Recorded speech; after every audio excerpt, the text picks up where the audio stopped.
ఇలా మాట్లాడడం తగదు. మా నియోజకవర్గంలో కూడా ఒకడున్నాడు ఇట్లాగా మాట్లాడేవాడు. మీ రాజకీయ నాయకులు ఏ రోజైతే మహిళకి మీరు మర్యాద ఇస్తారో ఆ రోజే మీకు రాజకీయాల్లో ఉండే అర్హత ఉంది. లేదంటే మా మహిళలు మిమ్మల్ని తరిమి కొడతారు. ప్రతి కాన్స్టిట్యున్సీలో మహిళా మనులు ఉండారు అని చెప్పి నేను చెప్పడం జరిగింది. అది నేను చెప్పిన పక్క రోజే ఇక్కడ మన కాన్స్టిట్యున్సీలో ఈ రోజు ఒక మాట్లాడినట్టు మెంటల్ భాష తీసుకొని సోమిరెడ్డి ప్రశాంతమ్మ మీ ఆయన వేమిరెడ్డి ప్రభాకర్ రెడ్డి గారి అభివృద్ధి చేశారు చూడమ్మా అని చెప్పాడు. వాళ్ళకి పిక్చర్ కావాలా చాదస్తం అనుకోవాలా నాకు అర్థం కాదు. అతనికి మతి భ్రమించి మాట్లాడుతున్నాడు, మతమెక్కి మాట్లాడుతున్నాడు. ఎందుకంటే నేను సోమిరెడ్డి ప్రశాంతి రెడ్డిని వేమిరెడ్డి ప్రశాంతి రెడ్డిని నీకు అనవసరం. నన్ను ఏ రోజైతే ఎలక్షన్ ముందే నేను ప్రజలకి ఎవరో చెప్పని విధంగా నేను చెప్పి ప్రజల మన్ననలు పొందాను. నేను నల్లపురెడ్డి ప్రసన్నని అని చెప్పి నువ్వు చెప్పే ప్రసన్న నిన్ను తరిం కొట్టారు. అది చూసుకోవచ్చు. ఎవరైతే ఏంటి ప్రజలకి సేవ చేయడానికి నేను 2 కుటుంబాలకి గౌరవం తెచ్చిన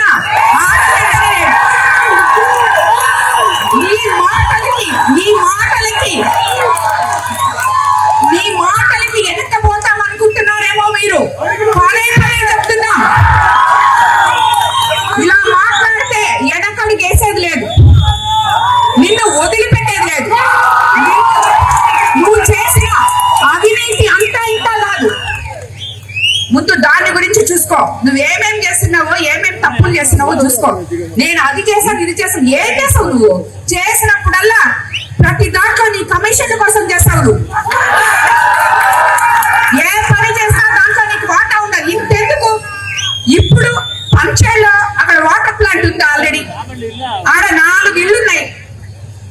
ఆ ఇల్లు దగ్గర వాటర్ ప్లాంట్ అవసరం లేదు. ఎవరో ఒక ఎంపీని కాకబట్టి 7 లక్షలు తెచ్చాడు అక్కడ వాటర్ ప్లాంట్ పెట్టడానికి. అది అసలు అవసరం లేదు అక్కడ. ఎందుకు? ఆ వాటర్ ప్లాంట్ అక్కడికి ఇచ్చేసి అతని దగ్గర డబ్బులు నువ్వు తీసుకోవడానికి. ఇది నువ్వు చేసే పని.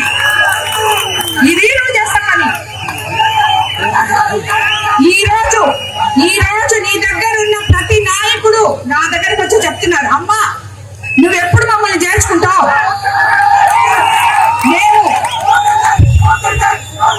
మేము ఫోన్ పేలు కొట్టలేక అలసిపోతున్నావు. నువ్వు ఎప్పుడు చేర్చుకుంటావు మమ్మల్ని? మేము ఫోన్ పేలు కొట్టలేకపోతున్నావు అమ్మా, మమ్మల్ని చేర్చుకొని అడుగుతున్నాను. ఇన్ని నీ వెనకాల పెట్టుకొని నీకు ఎక్కడ హక్కు ఉంది మహిళల గురించి మాట్లాడడానికి? ఏమైనా బుద్ధుందా? ఒకసారి చెప్పాను అర్థం కాదా? అవును ఏంటి ఇప్పుడు నేను సోమిరెడ్డి ప్రశాంతి రెడ్డిని ఇప్పుడు పెళ్లి చేసుకున్నాను వేమిరెడ్డి ప్రభాకర్ రెడ్డి గారిని. నేను వేమిరెడ్డి ప్రశాంతి రెడ్డిని అయినా నీ భార్యను అడుగు. నిన్ను పెళ్లి చేసుకున్న తర్వాత నల్లపురెడ్డి గీత అయిందా లేకపోతే అలాగే ఉందో అడుగు.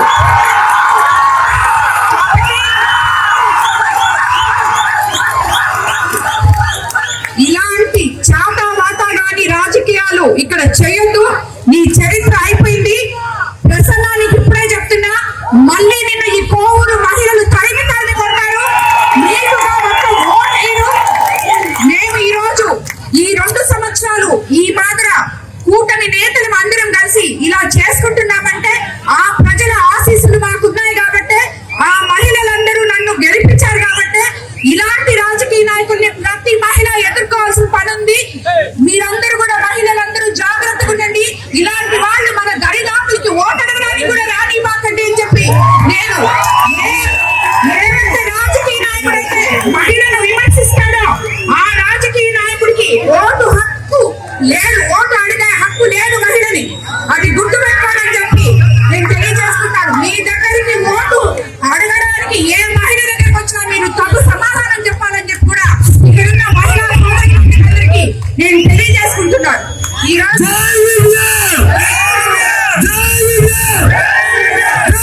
మనము ఎంత గమ్మకుండాలన్నా మనల్ని రెచ్చగొట్టి ఇలా మాట్లాడే వీళ్ళందరి గురించి మనం పట్టించుకోవాల్సిన అవసరం లేదు.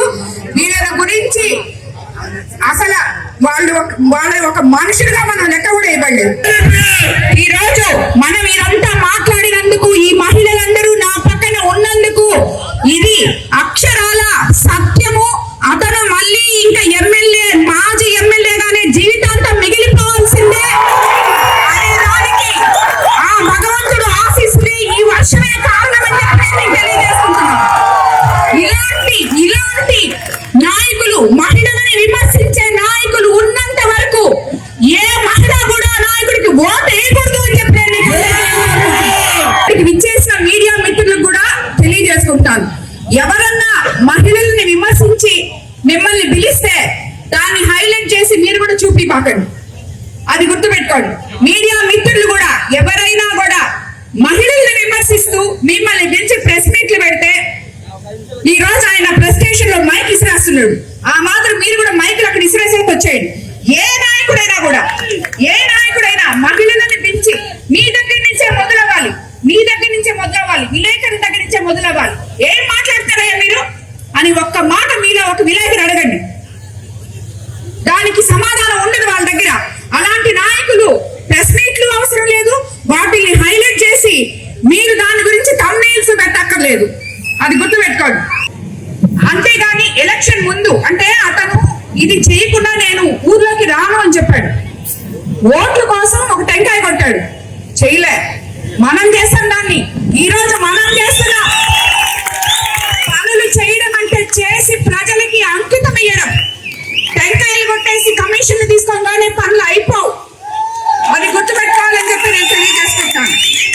అట్లాగే ఆర్ఎంపీ రోడ్లో బుచ్చి దగదత్తి రోడ్డు 28 కోట్లు, బుచ్చి ఊటుకూరు రోడ్లు 8 కోట్లు, మొత్తం 28 రోడ్ల అభివృద్ధి పనులకు 149 కోట్లు, 12 లక్షలు ఇప్పటి వరకు మనం ఖర్చు పెట్టాం రోడ్లకి.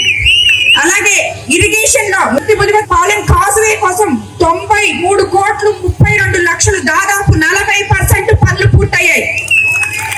కాలువలు పూడికి తీత, కట్టల బలోపేతం, ఇతర పనులు మొత్తం 202 కోట్ల 49 లక్షలతో చేశాం. అలాగే విద్యుత్ శాఖలో సుమారు మొత్తం ఇప్పటి వరకు 68 కోట్ల 45 లక్షలు చేశాం. ఆర్టీసీఎస్ కింద 112 కోట్లు, 70% పనులు పూర్తి. గుడితపాలెంలో సబ్ స్టేషన్ 3 కోట్ల 22 లక్షలు, పంచాయతీల సబ్ స్టేషన్ 3 కోట్ల 75 లక్షలు, పిఎం సూర్యఘర్ యోజన కింద ఎస్సీ ఎస్టీకి 122 కోట్లు, మొత్తం 262 కోట్లు విద్యుత్ శాఖలో మనం పెట్టడం జరిగింది. అలాగే సమగ్ర శిక్షణ దాంట్లో 13 కోట్లు, డైట్ కాలేజ్ పల్లిపాడులో డైట్ కాలేజ్ తీసుకురావడం జరిగింది. అలాగే దేవాదాయ ధర్మాదాయ శాఖలో 9 కోట్ల 20 లక్షలు ఇవ్వడం జరిగింది. సిఎంఆర్ఎఫ్ కింద, అన్నిటికన్నా ముఖ్యంగా సిఎంఆర్ఎఫ్ కింద 900 మందికి 10 కోట్లు సుమారు అందించడం జరిగింది. అలాగే సొంత విపిఆర్ ఫౌండేషన్ డబ్బులు ఇవన్నీ కూడా ఎన్నో పెట్టున్నాం మన కాన్స్టిట్యూన్సీ మీద. ఈ రోజు ఇవన్నీ చూసుకుంటే అవన్నీ పక్కన పెడితే కేవలం మన గవర్నమెంట్ లోనే కేవలం 24 నెలల్లో కొవ్వూరు నియోజకవర్గంలో 770 కోట్ల 25 లక్షల అభివృద్ధి పనులు మనం చేస్తున్నాం. ఈ రోజు వీకందరికీ నన్ను